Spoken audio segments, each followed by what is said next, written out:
Hey viewers, Tanvi this side. Welcome to Sterling Academy. Last lecture में हम लोगों ने क्लास 9th का political science chapter constitutional design discuss किया था।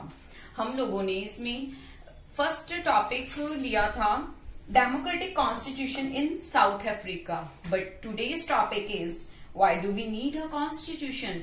कॉन्स्टिट्यूशन की हमें जरूरत होती क्यों है, क्या जरूरत होती है हमें, यही चीजें आज हम डिस्कस करेंगे। हम कॉन्स्टिट्यूशन की जरूरत हमें क्यों होती है। The South African example is a good way to understand why do we need constitution, what do constitution do, क्या होता है कॉन्स्टिट्यूशन में, क्यों हमें जरूरत होती है। हमने लास्ट लेक्चर में पढ़ा था कि किस तरीके से नेल्सन मंडेला जी ने व्हाइट रूलर्स के अगेंस्ट उनके विद्रोहों में स्ट्राइक्स की थी, प्रोटेस्ट किया था, कैसे उनके साथ रंग भेद की नीति अपनाई जाती थी। इन सब चीजों को हटाने के लिए नेल्सन मंडेला जी ने प्रोटेस्ट किया था। तो ये सब चीजें हमने लास्ट लेक्चर में पढ़ी थी। आज का हमारा टॉपिक है why do we need a constitution. So ये सब चीजें कैसे हो सकती थी, जब to build and maintain trust in such a situation is to write down some rules of the game that everyone would abide by. अगर सपोज इस पॉइंट को मैं एक एग्जाम्पल से समझाना चाहती हूँ। सपोज कोई गेम होती है, राइट, कोई फुटबॉल गेम है या अदर कोई गेम है। अगर हम उस गेम के रूल्स रखते हैं तो सब लोग उसी चीज को फॉलो करेंगे, प्लेयर्स भी उसी चीज को फॉलो करेंगे। रूल ये होगा कि फुटबॉल को कोई भी हाथ में लेकर गोल करेगा नहीं, गोल करने के लिए नहीं जाएगा। फुटबॉल को पैर से ही हम लोग हिट करेंगे तभी गोल होगा, राइट। तो रूल्स रेगुलेशंस होते हैं, उन्हीं को फॉलो किया जाता है। ऐसे ही कॉन्स्टिट्यूशन में होता है। Next point, these rules lay down how the rulers are to be chosen in future. Third point, these rulers also determine what the elected government are empowered to do and what they can't do. इन rules में ये लिखा होता है, इन rules में ये होता है कि जो पावर के अंदर गवर्नमेंट है वो क्या कर सकती है और वो क्या नहीं कर सकती है, राइट। ऐसा नहीं होता कि जो गवर्नमेंट पावर में है वो अपनी मर्जी से सब चीजें करेगी, ऐसा नहीं है। रूल्स के अकॉर्डिंग ही सब कुछ फॉलो होता है। Next point, finally, these rules decide the rights of the citizen. These rules will work only if the winners can't change them very easily. This is what the South African did. यही चीज थी जो south African ने। They also agreed that these rules will be supreme. No government. These rules will be supreme. No government will be able to ignore these. South जो African थे उन्होंने क्या किया, जब उनका नया कॉन्स्टिट्यूशन बना उन्होंने बोला कि जो ये रूल्स हैं ये सबसे ऊपर हैं, सबसे सुप्रीम हैं, ठीक है। इनको गवर्नमेंट भी चाहे तो इग्नोर नहीं कर सकती। लोगों को तो इग्नोर करने की दूर की बात है, गवर्नमेंट भी इसको इग्नोर नहीं कर सकती। Next point, all over the world people have differences of opinion and interest, whether democratic or not. Most countries in the world need to these basic rules. This applies not just to government, club, cooperative society or the political party. They all need a constitution. इस point का पूरे का meaning मेरा ये है कि जब constitution बना तो उन्होंने बोला कि ये रूल्स ही सुप्रीम है। तो कोई बहुत बड़ी बात नहीं थी साउथ अफ्रीकन गवर्नमेंट के लिए कि कॉन्स्टिट्यूशन को फॉर्म करना, ये कोई बड़ी बात नहीं थी। बट और जिस तरीके से ब्लैक और व्हाइट लोगों के बीच में जो डिफरेंसेस थे, इतने ज्यादा जो रिलेशंस खराब थे, ऐसे तो रिलेशंस किसी और कंट्री के लोगों के खराब नहीं थे। क्यों कॉन्स्टिट्यूशन की जरूरत होती है? हर जगह पर, हर कंट्री में, हर नेशन में डिफरेंट पीपल होते हैं, डिफरेंट थॉट्स होते हैं, उनके डिफरेंट व्यूज होते हैं, आइडियाज होते हैं, राइट। तो सबके थॉट्स नहीं मिल सकते, सबके विचार, सबके भावनाएं नहीं मिल सकती हैं, ठीक है। तो यही लिखा हुआ है कि चाहे कोई भी कंट्री डेमोक्रेटिक है चाहे नॉन डेमोक्रेटिक है, कॉन्स्टिट्यूशन तो होता ही है और कॉन्स्टिट्यूशन होना भी चाहिए, राइट। ये सिर्फ और सिर्फ अप्लाई किसके लिए, सिर्फ गवर्नमेंट, ये सिर्फ और सिर्फ गवर्नमेंट, क्लब्स, कोऑपरेटिव सोसाइटी या पॉलिटिकल पार्टी, किसी एक पर्सन के लिए नहीं होगा, सबके लिए होगा कॉन्स्टिट्यूशन। कॉन्स्टिट्यूशन तो रूल्स होते हैं कि सबके लिए होंगे, राइट। अब डिस्कशन करते हैं कि कॉन्स्टिट्यूशन होता क्या है, meaning of constitution. There are certain rules that the citizen and the rulers have to follow.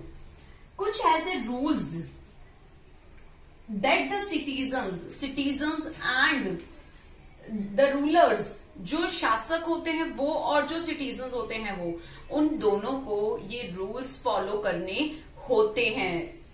There are certain rules that the citizens and the rulers have to follow. All these rules together are called constitution. संविधान जिसे हम हिंदी में बोलेंगे constitution, वो सारे rules जिन्हें चाहे ruler है चाहे कोई सिटीजन है उनको फॉलो करने पड़ते हैं। The constitution of a country is a set of written rules that are accepted by all the people living together in a country। जो एक कंट्री के अंदर, एक राष्ट्र के अंदर, एक नेशन के अंदर जितने भी लोग रह रहे हैं साथ में, उन सबको फॉलो करना पड़ता है। ऐसा नहीं होता कि आप या मैं, कोई जो हम इस कंट्री में रह रहे हैं, हम इस कॉन्स्टिट्यूशन को फॉलो ना करें। Constitution is the supreme law. ये भी मैंने आपको बताया था कि सबसे ऊपर यही होता है, supreme law that determines the relationship among people living in a territory and also the relationship between the people and the government। और यही सब बताता है कि किस तरीके से गवर्नमेंट का और पीपल का रिलेशनशिप में क्या है, कैसे है, क्या रख सकते हैं, किस तरीके से रख सकते हैं। और जो गवर्नमेंट है इन रूल्स को बिल्कुल फॉलो करती है, इसको बिल्कुल इग्नोर नहीं कर सकती, राइट। तो कॉन्स्टिट्यूशन हमारा ये होता है कि क्या है, किस तरीके से होता है। तो मैंने अभी आपको बताया रूल्स होते हैं कॉन्स्टिट्यूशन में। So a constitution is a body of well defined laws to govern a state. Constitution क्या है, कॉन्स्टिट्यूशन इज अ बॉडी है, it is a body of well defined laws, जहां लॉज है वेल डिफाइंड है, जो कि किसी स्टेट को गवर्न करने के काम आते हैं। इस Constitution has many things, right? Some things I have written. Features. First point, it generates a degree of trust and coordination that is necessary for different kind of people to live together. किस तरीके से हमें साथ में रहना है, क्या है, तो ये चीजें इसके अंदर कॉन्स्टिट्यूशन में होता है कि ये जो जरूरत है कि डिफरेंट काइंड्स ऑफ पीपल एक साथ किस तरीके से रहें, क्या वो करें, तो ये सब चीजें कॉन्स्टिट्यूशन में लिखी होती हैं। Second, it specifies show the government will be constituted who will have power to take which decisions. ये भी लिखा होता है कि कौन सी गवर्नमेंट क्या डिसीजन ले सकती है। मैं आज किसी को मार नहीं सकती, कॉन्स्टिट्यूशन में ये नहीं लिखा, राइट। मैं आज किसी को कोई क्राइम नहीं कर सकती, राइट। तो ये सब चीजें कॉन्स्टिट्यूशन में लिखी हुई हैं कि कौन इंसान क्या कर सकता है या कौन सी गवर्नमेंट क्या काम करेगी, उसके पास क्या पावर है, किस तरीके की पावर है। Next point, it lays down limits on the powers of the government and tell us what the rights of the citizens का राइट क्या है, राइट, कि उनके अधिकार क्या हैं, उनके कर्तव्य क्या हैं, सब कुछ कॉन्स्टिट्यूशन में लिखा होता है।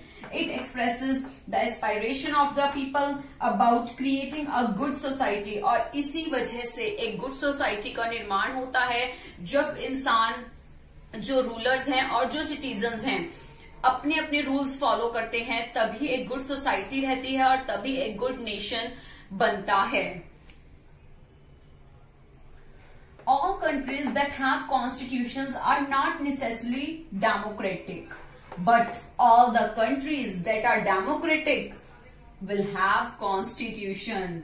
जो डेमोक्रेटिक कंट्री है उनके पास कॉन्स्टिट्यूशन का होना, वो कंट्रीज को के पास कॉन्स्टिट्यूशन होना बहुत जरूरी है। जो कंट्री के पास कॉन्स्टिट्यूशन है वो जरूरी नहीं है कि वो डेमोक्रेटिक हो। All the countries that have constitution, जिनके पास कॉन्स्टिट्यूशन है, वो जरूरी नहीं है कि वो डेमोक्रेटिक हो, राइट। बट डेमोक्रेटिक कंट्री के पास कॉन्स्टिट्यूशन का होना, संविधान का होना जरूरी है। सो सिग्निफिकेंस आते हैं अब हमारे, सिग्निफिकेंस कह लो या आप इंपॉर्टेंस बोल लो। तो ये मेरे कवर होते हैं। मैंने एनसीईआरटी में से ही आपके लिए चैप्टर प्रिपेयर किया है, जो एनसीईआरटी का सीबीएसई बोर्ड के लिए होता है, राइट। तो आपने ये नोट्स थोड़े लेंथी होंगे, बट आपको ये चैप्टर पूरा कवर करा रहे हैं, right. Significance, first point, clarifies the nature of the state. इस पॉइंट के अंदर हम लोग क्या बोलेंगे, वेदर इट इज डेमोक्रेटिक और नॉट, सेकुलर और व्हाट, राइट। तो all this is clarified in the constitution. For example, in preamble of Indian Constitution, India is a sovereign country, secular, socialist and democratic republic, right. Second point, guardians of the rights and liberties of the people, knowledge about the nature, organization and the function of the government.